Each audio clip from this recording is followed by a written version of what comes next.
기도하겠습니다. 좋으신 아버지 하나님, 오늘도 우리를 향하여 말씀을 들려주시고 또 그 말씀을 향해 우리가 나아갈 수 있도록 인도하여 주시니 감사를 드립니다. 오늘도 우리에게 주신 말씀 붙들고 믿음으로 승리하는 삶이 되게 하여 주시고 이 시대 가운데 부름받은 자오니 하나님의 선한 역사가 어디에 있는지 잘 알고 그 일에 충성하면서 주님의 이름을 높이며 살아가는 주의 백성들, 거룩한 백성들 되게 하여 주옵소서. 우리 구주 예수 그리스도 이름으로 기도드립니다. 아멘. 오늘 우리에게 주신 말씀은 역대상 12장 16절에서 22절입니다. 베냐민과 유다 자손 가운데서 요새로 다윗을 찾아온 사람들이 있었다.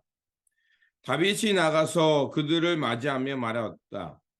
여러분이 나를 돕고 화친할 목적으로 왔다면 나는 여러분과 연합할 마음이 있어. 그러나 내게 아무런 악행이 없는데도 여러분이 나를 배반하여 적에게 넘긴다면 우리 조상의 하나님께서 이를 보시고 여러분을 벌하시기를 바라오. 그때 30인의 우두머리인 아마샤가 하나님의 영에 사로잡혀 말하였다. 다윗 장군님, 우리는 장군님의 부하입니다. 이새의 아드님, 우리는 장군님의 편입니다. 하나님이 장군님을 돕는 분이시니 평화와 평화를 누리십시오. 장군님을 돕는 사람에게도 평화가 깃들기를 빕니다. 다윗은 그들을 기꺼이 받아들여 군대 장관으로 삼았다. 므낫세 지파에서도 다윗에게 온 사람들이 있었다. 그때 다윗이 블레셋과 함께 나아가 사울과 전쟁을 하려 하였지만 그들을 도울 수가 없었다. 블레셋 지도자들이 의논한 뒤에 그가 우리 머리를 베어 그의 왕 사울에게 초항할 것이 아니냐 하고 말하면서 다윗을 돌려보냈기 때문입니다. 다윗이 시글락으로 돌아갈 때에 므낫세 지파에서 그에게 합세한 사람은 아드나와 요사박과 여디아엘과 미가엘과 요사박과 엘리후와 실르데이다. 그들은 모두 므낫세 지파의 천부장이다. 그들은 모두 다 용맹스러운 용사들이어서 다윗을 도와 침략자들을 쳤다. 이들은 모두 군대 장관이 되었다. 날마다 다윗을 도우려는 사람이 모여들어 하나님의 군대와 같은 큰 군대를 이루었다. 아멘. 오늘 본문 말씀은 다윗이 블레셋 시글락으로 피해 있을 때 그 용맹스러운 용사들이 그 다윗을 따랐음을 전해주는 말씀입니다. 역대기는 그 이스라엘 역사에서 가장 이상적인 국가를 다윗의 통치의 시대로 보고 그 나라를 회복하기 위해 쓴 것이 바로 역대기입니다. 그래서 역대기는 다윗의 잘못보다는 다윗의 위대함을 말하고 싶었습니다. 그런데 다윗에게 하나의 오점이 있죠. 그게 무엇이냐면 다윗이 사울왕을 피해서 블레셋으로 피난 갔을 때 그 상황이었습니다. 그래서 역대기는 다윗이 왜 블레셋으로 피난 갈 수밖에 없는가? 그거에 대해서 설명하면서 이제 다윗이 피난 갔지만 그의 행위와 다윗을 따랐던 용맹스러운 사람들, 그들의 이름들을 나열하면서 다윗이 비록 블레셋으로 피난 갔지만 다윗은 위대한 왕이었다라는 것을 설명하고 싶었던 겁니다. 그러면서 제일 먼저 그 다윗을 따랐던 여러 지파 중에 베냐민 지파의 사람들, 그 사람들을 소개하고 있는 것을 볼 수가 있습니다.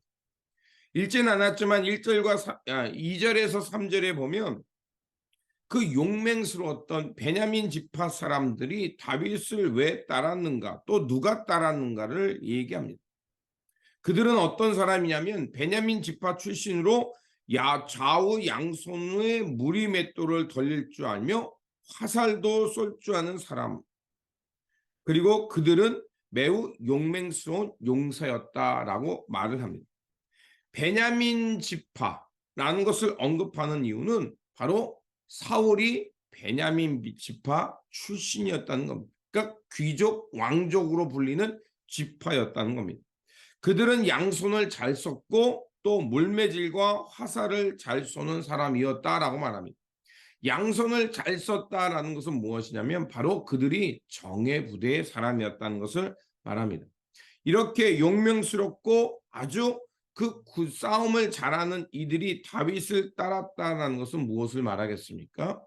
사울 왕이 살아 있음에도 불구하고 다윗이 그들이 따랐다는 것은 다윗이 진정한 왕이었다. 진정한 민족의 지도자였다라는 것을 말을 하는 것이었습니다.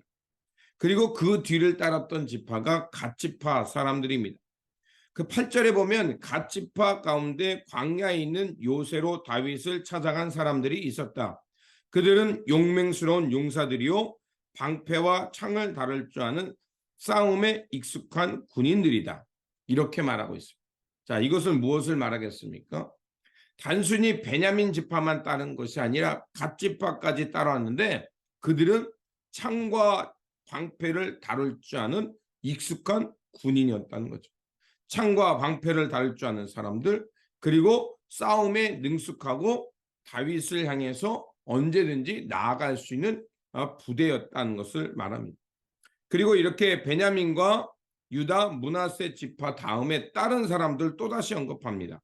그 사람들이 누구냐? 바로 18절에 30인의 우두머리 이렇게 말합니다. 그러니까 30인의 우두머리는 그 다윗을 따랐던 그룹이 굉장히 많았는데 30인이라는 건 어떤 뭐겠어요? 다윗과 함께 전략을 짜고 또 다윗과 함께 어떤 전쟁을 어떻게 치룰까 이렇게 전술이 뛰어난 사람들을 말하는 겁니다. 그들 중에 그 우두머리인 아마샤가 하나님의 영에 사로잡혀 말하였다. 다윗 장군님, 우리는 장군님의 부하입니다.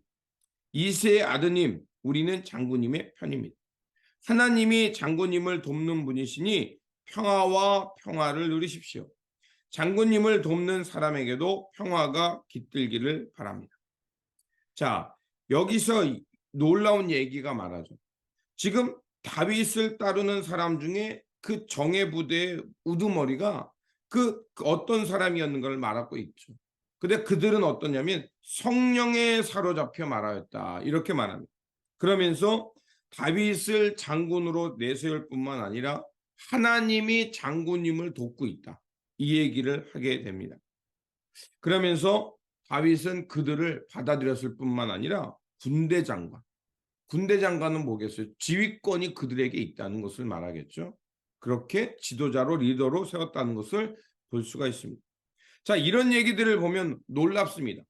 어떻게 사울 왕이 살아있고 사울 왕의 통치 시대인데 그럼에도 불구하고 다윗을 따랐던 여러 용사들의 이름이 나열되고 있습니다. 이것은 무엇을 말하겠습니까?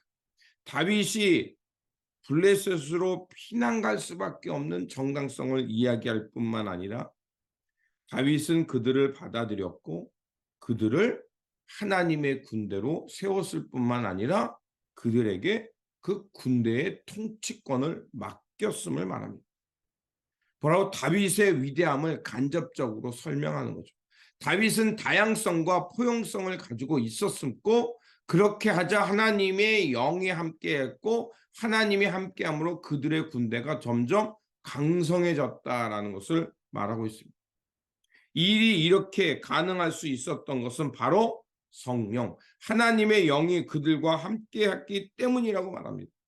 하나님의 영이 함께하자 그들 모두는 다윗이 훌륭한 장군이기 때문에 다른 것이 뿐만이 아니라 하나님의 뜻과 하나님의 계획을 모든 사람들에게 알려주었기에 이렇게 많은 사람들이 다윗을 따랐고 다윗은 점점 강성해질 뿐만 아니라 하나님의 그 인도하심 속에서 형통을 이루게 되었음을 말하고 있는 겁니다. 다윗에게 있어서 시글락으로 도망간다는 것은 어둠의 시간이요 아주 비참한 시간이었을 겁니다. 하지만 우리가 시편을 통해 알 수 있는 대로 그가 그렇게 피난길에 있고 이리저리 방황하며 때로는 미친 척을 하면서 침을 흘려야 되는 상황 속에 내몰렸지만 그곳에서 오히려 여호와의 위대하심과 여호와께서 피할 길이 되어주시고 굳건한 반석 되어주심을 오히려 다윗은 그 상황에서 고백했던 것을 알 수가 있습니다.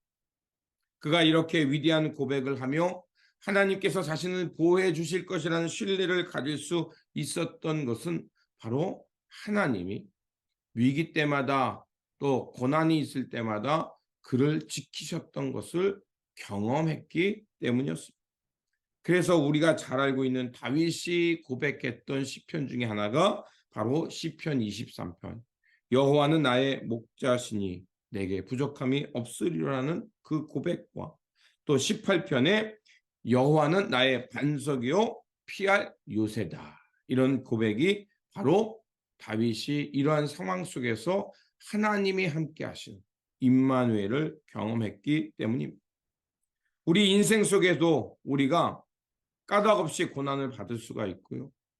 우리가 이 세상에서 오해와 비난을 받으며 마치 다윗이 시글락을 향해 숨을 수밖에 없는 상황에 몰린 것처럼 우리도 그럴 때가 있다는 겁니다.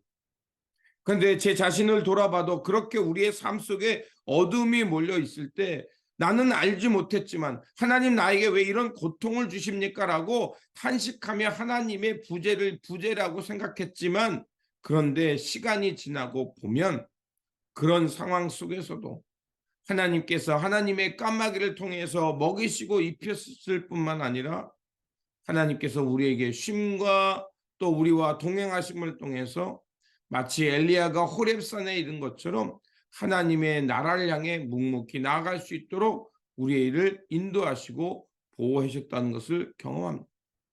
맞습니다.